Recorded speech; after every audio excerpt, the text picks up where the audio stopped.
Good morning, everyone. It's day 5 of the trip, and before I even get out of the rig, we're just doing a little field test here to see if there's a rattlesnake under my truck. Looks like we're good. I had a great sleep out here. You wouldn't think there'd been lightning and storm clouds last night, but I think with how hot it got, just the humidity and everything, it passed by pretty quick. Got a bit of rain last night, and yeah, now it's sunny. It's looking like it's going to be another hot day. According to the forecast, not as hot as it was yesterday, so hopefully that's right, because that was a little brutal yesterday. So I'm going to go pick my friend up. We've got our one destination in mind right now, which is exploring a ghost town, and then we'll see what we get up to after that. We are in the lovely ghost town on the prairie, Delbonita, down by the Montana border. Joining me today is one of my super close friends, Mindy. Hello. We are going to be doing some ghost town hunting. We're going to start obviously with Delbonita, and then we'll see what else we get up to while we're out in this area.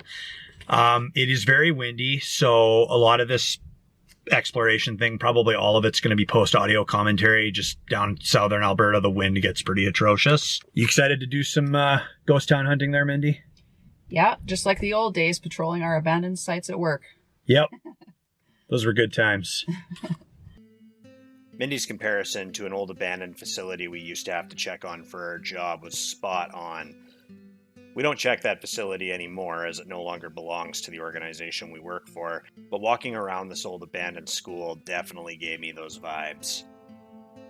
Those vibes are a mixture of creepy and uncomfortable, yet interesting and awe-inspiring.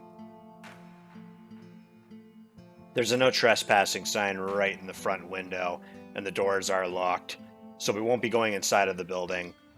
But hey, that doesn't stop us from bringing the camera right up to the window and catching a glimpse inside.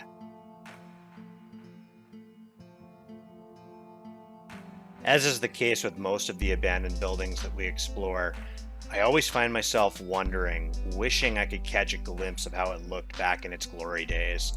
Kids lining up to go to class, running around outside, chasing each other, playing sports, playing on the playground.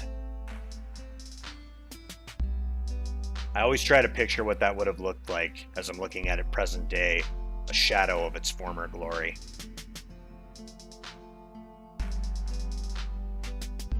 Now, I know I said we're not going inside the building, but hey, when opportunity and the test of time gives you a smashed window, you take that opportunity.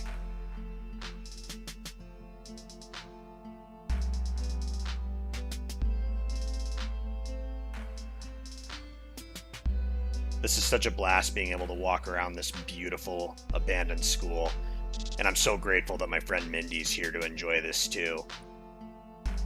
Now to go to the playground.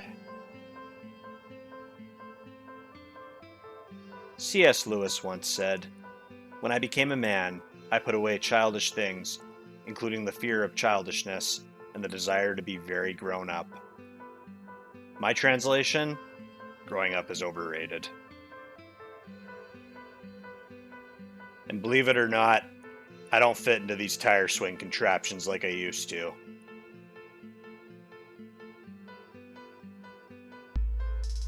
Walking these grounds makes me question, if we were here with some locals or former locals that had grown up here, what stories would they be able to tell us about this school, about this playground, about this community?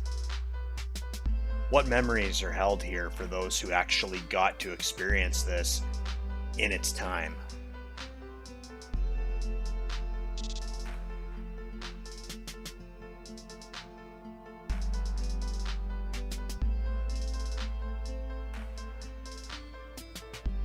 What a privilege it is to be able to walk around these grounds and explore it with one of my best friends. But hey, our time isn't done yet. There's still more to see in the town of Delbonita.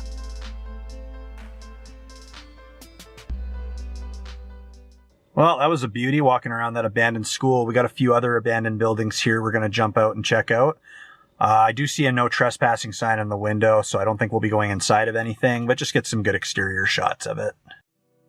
Some of the towns that Rita and I have visited on this channel before, it's up for debate whether it's a ghost town. Some of the inhabitants might even get offended if you call it a ghost town.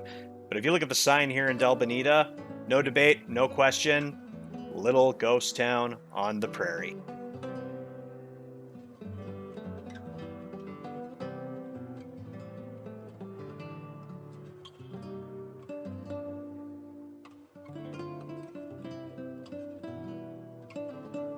Just looking at these monuments, you can tell someone's put a lot of care, love, and effort into maintaining these as they continue to withstand the test of time.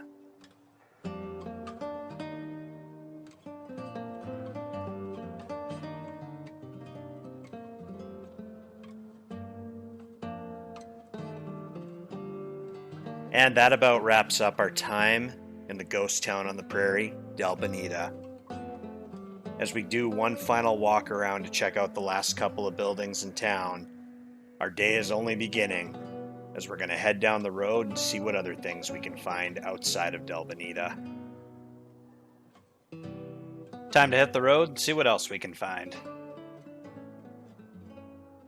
The adventure continues. We have left the beautiful ghost town of Delbonita, and we have now gone the opposite direction on the 501, and we're just checking out some more abandoned sites. So this particular property that we're on, we just drove right onto it. It looks like people might be using it for storage for equipment. There are some grain silos back there. You can kind of see them in the side mirror. It's a beautiful place, huh, Mindy?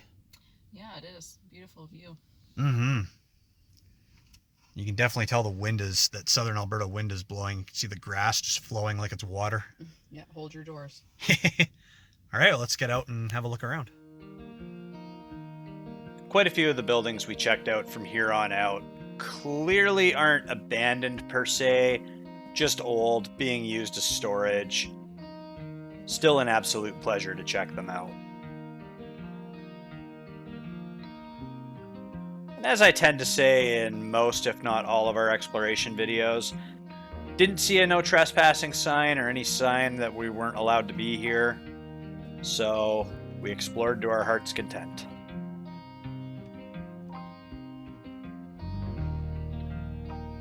Here's another room for this this building here. I'm thinking just like a generic barn or something.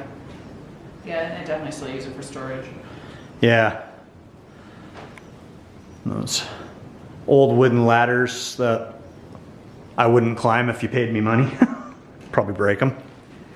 Oh, I gotta watch my step here. Imagine walking through this in pitch black and you wouldn't be able to see those chains. No. It's a trap. And in the distance, we can see the massive hills of Sweetgrass, Montana, just like we did on my hike in my previous video. And as we finished our walk around this building, we were fortunate enough to see this little guy hidden in the grass. If you see one of these little fawns sitting like this, they're just waiting for mommy to come back. They may look like they're in distress, but they're not. Make sure you leave them be.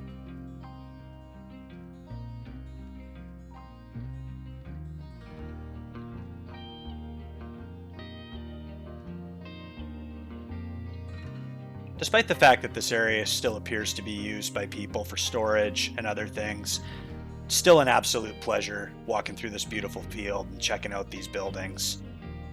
Never get tired of this stuff.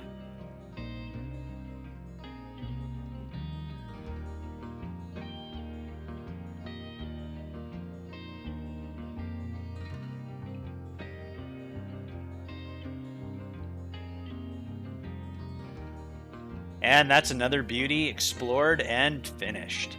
Time to head back to the rig. Oh, and snacks too. Huge thanks to Mindy and her fiance Rob for the venison sausage. Well, we're on a different highway. There's a few buildings to check out here. What do you figure we should call this place? Dead End Avenue? Because there's a dead end sign there. Yeah, sounds good to me. Yeah, literally a little pull off here on the highway.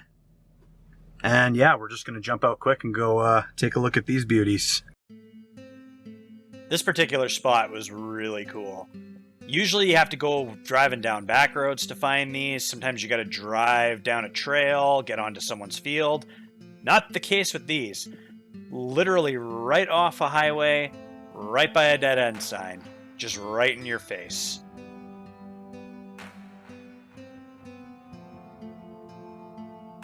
As per usual with a lot of these places we go to, lots of wood debris and nails inside. So just a quick peek through the window will suffice.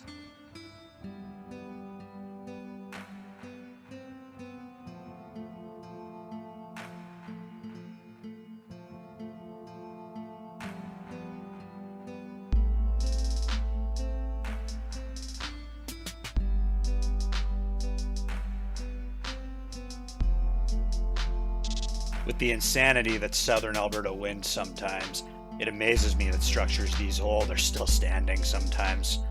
The wind can get above 100 kilometers an hour sometimes down south, and I've seen it tear strips off of more modern buildings before. Well, that was another beautiful find. Let's see if we can find one more.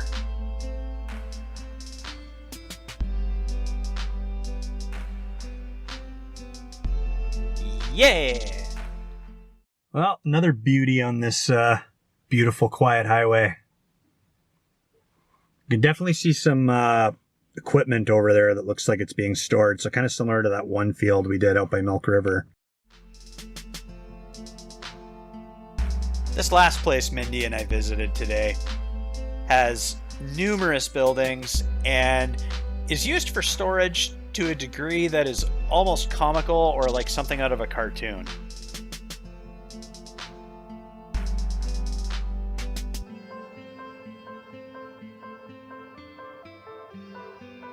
Don't believe me? Look inside for yourself.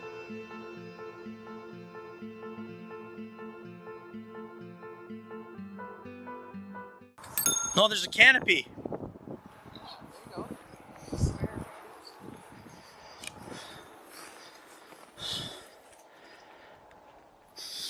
Ugh. Oh, they got chemicals stored in here. Yeah, no, I can smell the chemicals. Oh, yeah, they're leaking out bad too. Yeah. Definitely fire hazard. Better not go in there. Yeah. Concrete foundation in here. More chemicals. More equipment. Giant tire. Yeah, just more storage and the roof panels coming. There's one like practically looking like it's about to fall off. 'Twas a brief reprieve from the southern Alberta wind before it picked up to monstrous levels, second only to the scream of Godzilla itself. We approached these buildings towards the back of the field with intent to explore them. However, Mindy and I both agreed with how messily things were stored here, the item of most worry being the chemicals that we'd found literally just leaking. We decided it would be best to just admire the buildings from the exterior. Plus, I also had an angry owl fly by my head too, so probably a nest in there.